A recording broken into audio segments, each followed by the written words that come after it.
Rook from Larson Motorsports, Jet Dragster driver in the IHRA Nitro Jam Drag Racing Series, and you're listening to Thursday Night Thunder on Speedway. Hi, this is Shay Holbrook, Jet Dragster driver Series, and you're listening to Thursday Night Speedway.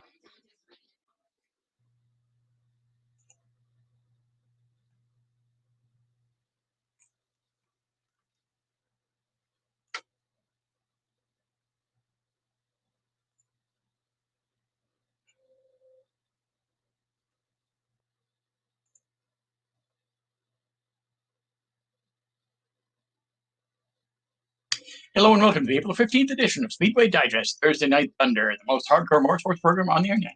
It's episode 207 of the series. Today, we'll be feeling even cooler than normal with the KULR Technology Group and Andretti Autosport.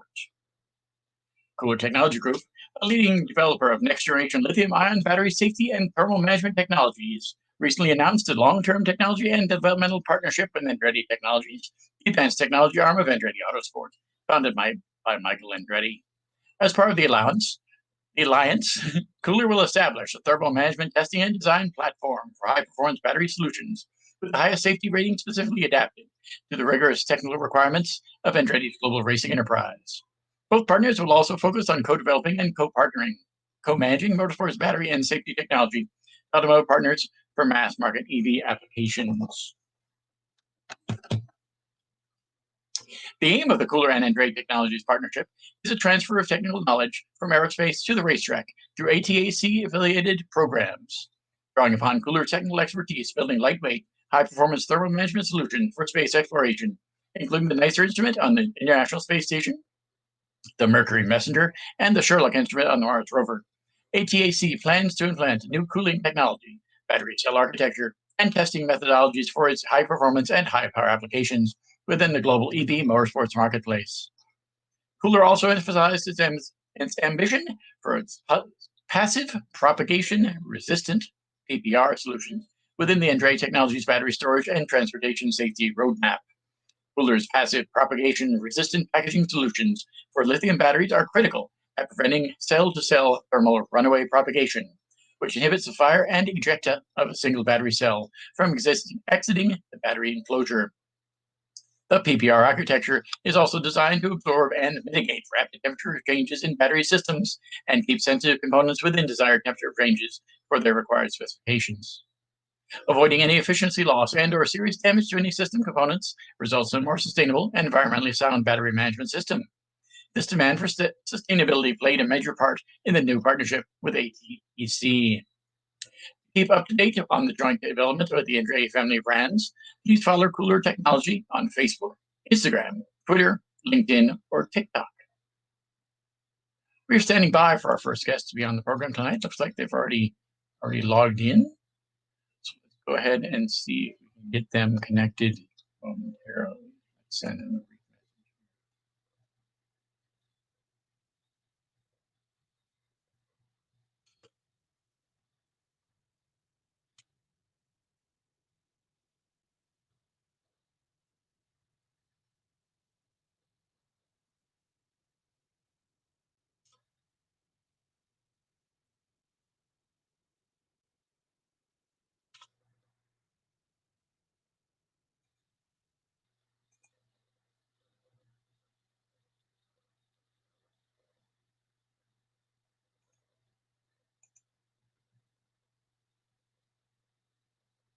Once again, both Michael and Roger have joined the show. They're involved. They're in the live studio now. I just sent them information about how to connect to the program, so hopefully it will start momentarily and have them on the air.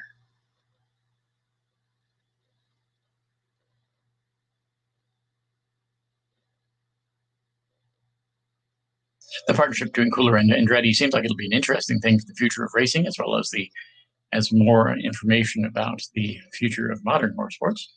And that's what the show is all about. So we're happy to talk to them tonight.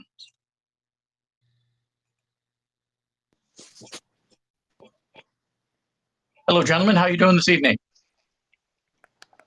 Very well, thank you. And you? Not too bad. Thank you. Hey, Adam. Hello, how you doing? Good, good. First off, let me ask you a question for both of you, but if I can have Mr. Griffiths first. Can you tell us about the new electric supercar you're working on? So I think by this you refer to the new Extreme E car. Yes. So we've just come back from our first race in Saudi Arabia. It was a pretty successful start for us as a team. We finished second overall, so pretty happy with that. But it's a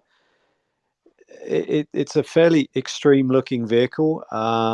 It's an all electric 4-wheel drive SUV styled vehicle, which is designed to run in some of the more aggressive terrain found around the world. And in particular, the championship goes to places that have already been ravaged by the environment. So whether it be the desert or whether it be beaches that have been had a lot of plastic waste washed up from the ocean, or in Greenland, we're going onto a glacier which has been receding, or into the Amazonian rainforests that have been deforested. It's really about taking races to places that have been damaged by the environment and then telling the story of what has happened and what we as human beings living on planet Earth can do about it. But the vehicle that we have, it's a little bit of a cross between something out of like a trophy truck style Baja vehicle. It has an awful lot of suspension travel. It weighs around 1,800 kilos, produces 400 kilowatts of power or 550 horsepower. So all-wheel drive. And the unique thing about the championship is that we have both a male and a female driver, and they share the driving duties equally. So it's also talking about the equality in sport. So it's really quite a fascinating championship. And they say that the race we've just come back from was the inaugural race of the championship. So it's very new, and it's already been receiving a lot of very positive press. So very excited to be part of that and to be partnered with KULR as one of the sort of the founding partners of the team.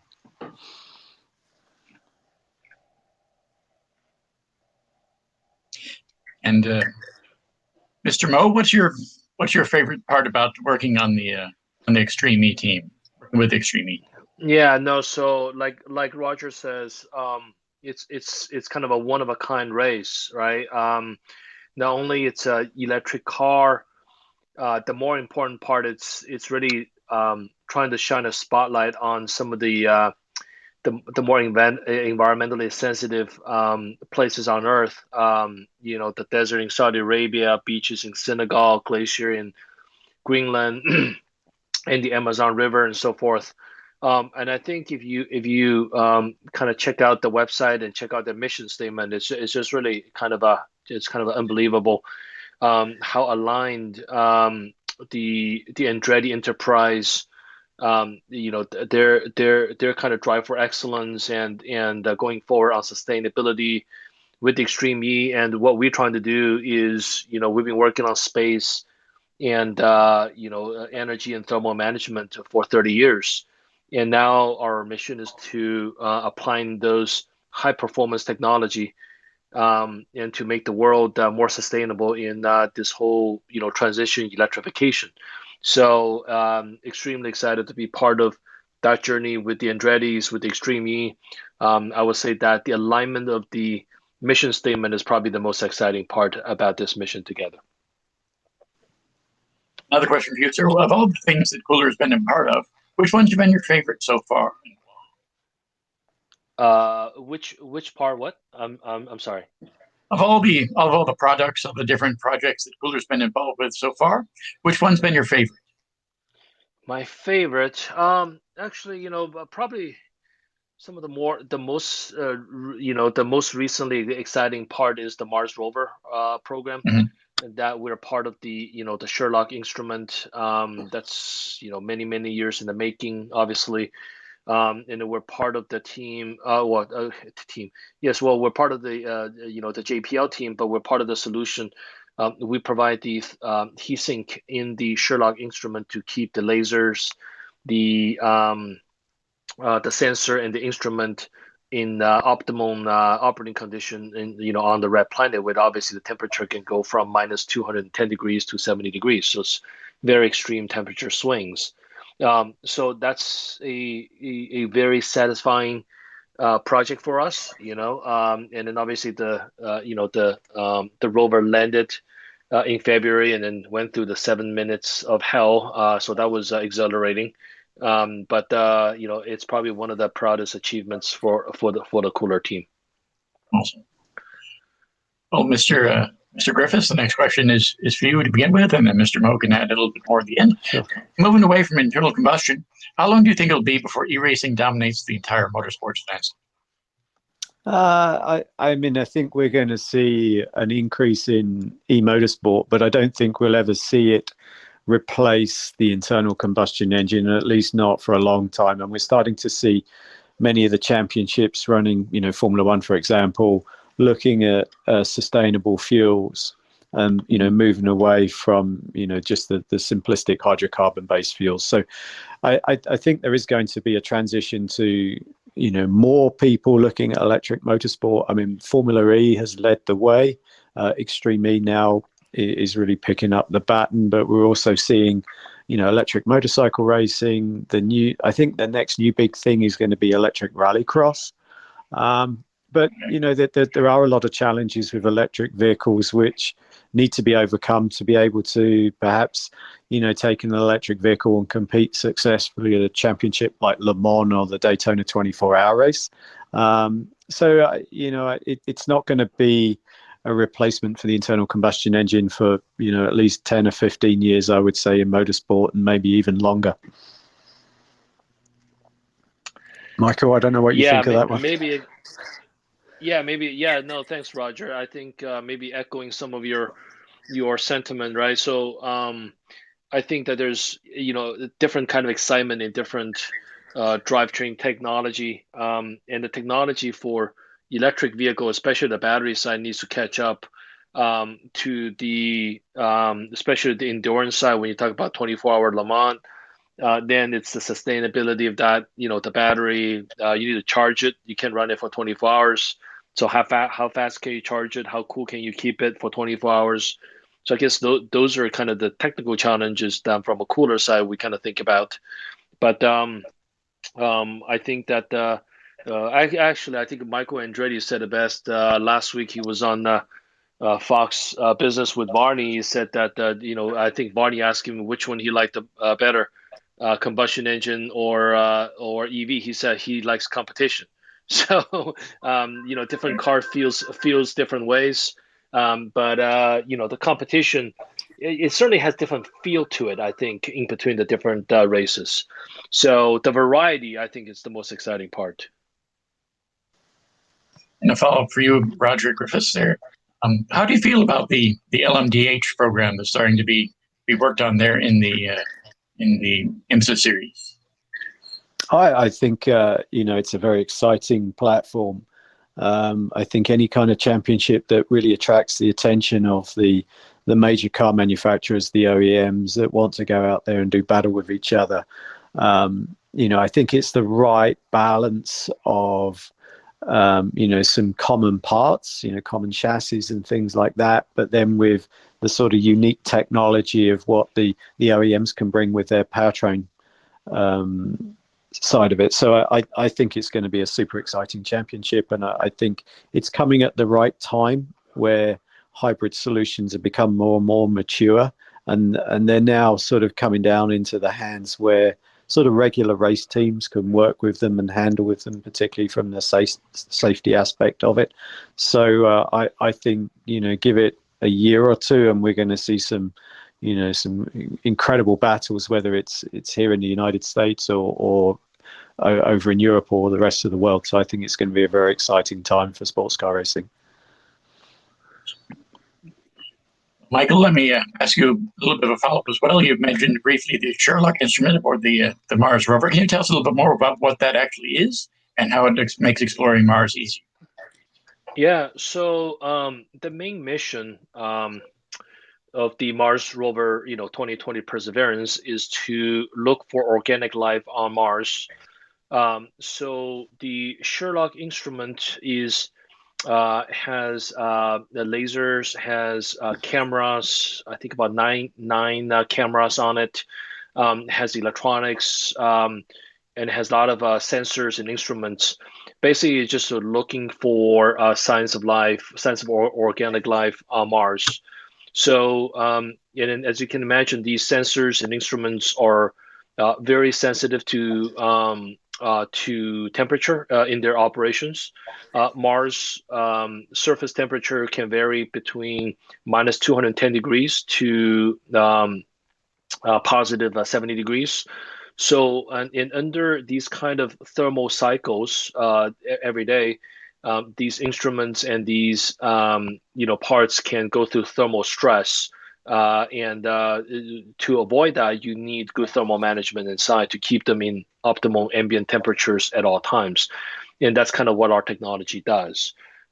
So, we're literally looking for signs of life on Mars with this instrument. We're looking for Martians. Awesome. Well, it'll be interesting to see if you get a little green man show up on the screen one day. Yes, if we do, then you can call me Matt Damon, And you, Mr. Griffiths, what is and a little bit for Mr. Mo as well, what is the ultimate goal of the Andretti United Extreme E team?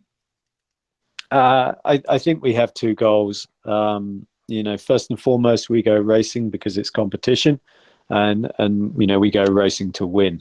So win races, win championships. So I think that's firstly. But I think secondly, and probably a longer term goal is really what is the message of what Extreme E is all about, and why Andretti United got involved with it, and why the partners like KULR we have got involved with it, and that's to tell the story of the damage that we as human beings have done to the planet, and the actions that we need to take to try and restore some of that damage. And one of the really interesting things about the Extreme E program is that they have a group of extremely well recognized scientists from the scientific community that are out there and are doing amazing work on, whether it's looking at turtle migration in the Red Sea, or the rate of which the glaciers are receding, or how the impact of deforesting the rainforests in the Amazon is having on the planet as a whole. And they produce some great work, but what they really lack is the ability to tell that story. If they publish a paper in their scientific community and they get 1,000 people read it, they think they've had a huge success. But really, if you look at the social media reach of, the teams, of the drivers, when you've got guys like Lewis Hamilton, Jenson Button, Nico Rosberg involved, I mean, they can reach audiences of tens of millions or hundreds of millions of people. And if we can get that message out there to more people, so more people become aware of the challenges that we're placing on this planet, I think then that is a real success for what Extreme E is all about, and really that's why we're involved. I mean, yes, we want to win races, of course, but I think it's all about that greater responsibility. So that's really the goal of the program for us. Yeah, I think I would totally echo that, and I think that's why KULR really gets involved is not just the performance, the excitement of the race, the spectacular sceneries behind it and all that, but it's the the group of scientists. I mean, they got the Arctic scientists, they got Amazon scientists, ocean scientists, desert scientists, climate change scientists. Like Roger saying that these are world-renowned scientists, and they devote their lives, discovering climate change and tell their scientific story to their community, which by the thousands is already a huge crowd. But Extreme E and KULR, we could provide a much multiple order magnitude bigger platform for that message to get across, not just to a scientific crowd, but to young people. People are interested in this, so I think that's really potentially the bigger win for everybody. Well, I'd like to thank you both very much for coming on the program this evening, and wish you lots of luck in the Andretti United Extreme E, as well as your work on on exploring Mars together. That's a pretty awesome endeavor, and hopefully everything goes really well with that. Well, thank you. Thank you for having us. Yeah, thank you, Adam, for having us. Appreciate it. Thank you very much. Have a great night. Thank you. Bye-bye.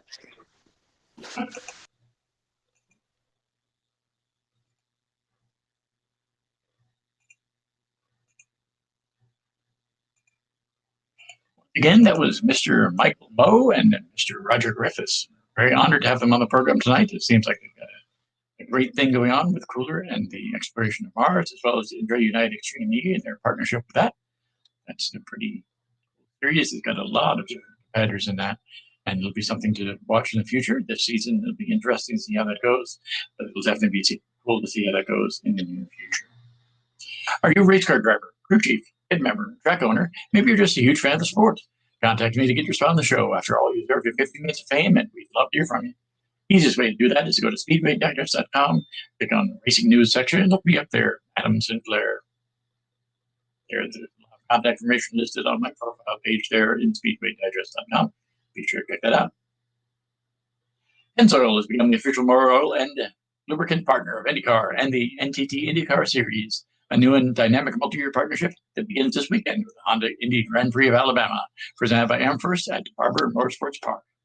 The expansive agreement also includes Pennzoil becoming a sponsor of the Pennzoil Technical Inspection Area at all 17 NTT IndyCar Series events this season. Pennzoil branding will be placed on IndyCar's technical inspection transporter. Because Pennzoil is committed to technology and technicians and shares a passion for cars with the experts, it will also celebrate the best mechanic of the series in 2021. Included in the partnership, Pennzoil will sponsor the IndyCar Chief Mechanic Award, which will provide $50,000 to the Chief Mechanic of the entry that wins the 2021 NTT IndyCar Series Championship. Pennzoil has been used in competition in Chevrolet engines in IndyCar since 2012, powering more wins than any other motor oil and engine combination in that time. Pennzoil engineers continually work on the motor oil that goes into the race cars on the track. The on-track performance and data serve as a laboratory for the motor oil Pennzoil introduces for faster cars, helping make sure that drivers get the most out of their vehicles. Pennzoil Platinum helps extend life of your engine and protects it for up to 15 years or 500,000 miles, whichever comes first, guaranteed. That's the same distance it would take to run the Indianapolis 500 1,000 times. This year's NTT IndyCar Series season kicks off the Honda Indy Grand Prix of Alabama, presented by Amherst on Sunday, April 18th. NBC will provide live coverage starting with the pre-race show at 3 p.m. Eastern Time, followed by the green flag at 3:30 p.m. Eastern Time. Coverage also will be available on the IndyCar Radio Network.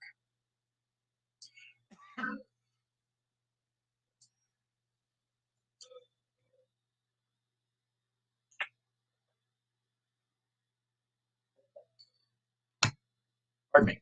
For more information about technical relationships between Pennzoil and motorsports teams, visit pennzoil.com/en-us, that's a lower dash, /performance. Stay up to date on the latest activities. Be sure to like the official Pennzoil Facebook page at facebook.com/Pennzoil. Follow at Pennzoil on Twitter and Instagram. I remember when Pennzoil was a huge sponsor in IndyCar. They had the Pennzoil car driven by Scott Goodyear in the glory days of IndyCar, as well as some of the Indy Racing League days. It's pretty awesome to see that going around. Hopefully one day soon they will have that return to the track.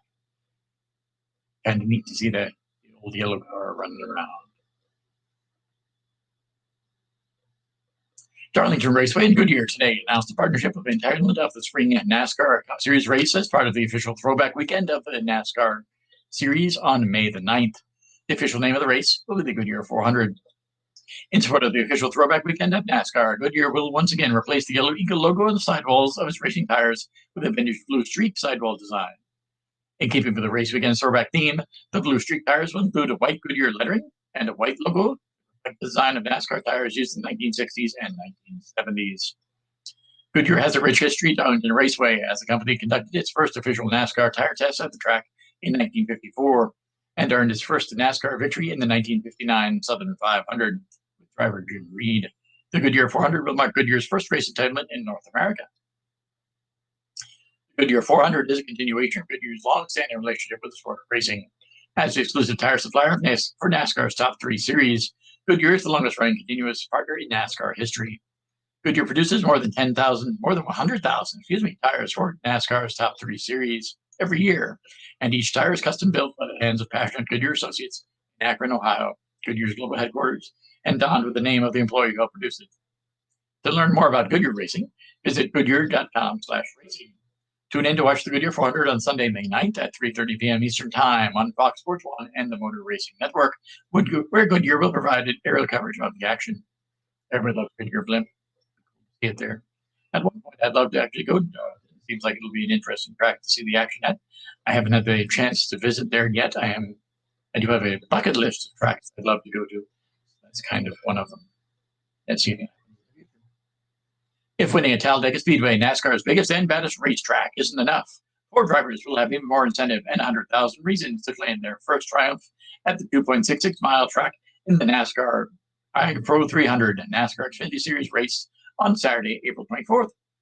As a result of being the highest eligible finishers in last weekend's NASCAR Xfinity Series race at Martinsville Speedway, Josh Berry, who won the event for his first career triumph, along with Noah Gragson, Daniel Hemrick, and Brandon Jones, will now make the trek to Talladega with a shot at the Dash for Cash program, which awards a $100,000 bonus to the highest finishing Xfinity Series regular in races.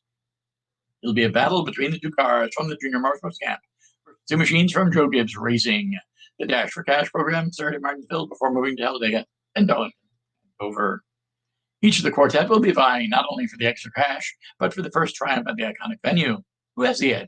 Jones has the most experience in the Xfinity Series as the 33-degree venue with 6 starts. Here's a look at each of the competitors. Josh Berry, the 30-year-old from Hendersonville, Tennessee, is driver of the number 8 Chevrolet for Junior Motorsports, and is coming off an impressive victory in only his 13th start in the NASCAR Xfinity Series.